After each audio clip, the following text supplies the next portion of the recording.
düşən gəncin yaxınları da hadisə yerində axtarışın nəticəsini gözləyirdilər.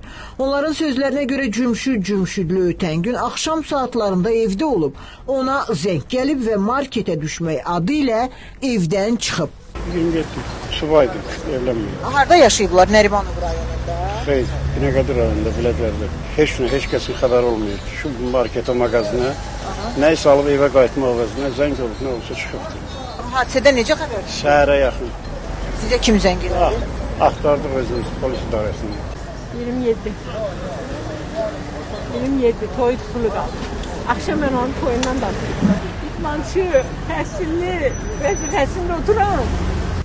Fövqəladə Hallar Nazirliyindən Xəzər xəbərə bildirildi ki, 112 qaynar telefon xəttinə Bakı şəhəri Binəqədi rayonu Baksol yolu adlanan ərazidə bir nəfərin quyuya düşərək köməksiz vəziyyətdə qalması barədə məlumat daxil olub. Xüsusi riskli xilas etmə xidmətinin xilas ediciləri çağırış üzrə cəlb olunub. Axtarış, xilas etmə işləri davam edir. Hörmətli izləyicilər, kanala abunə olun və videonu bəyənməyi unutmayın.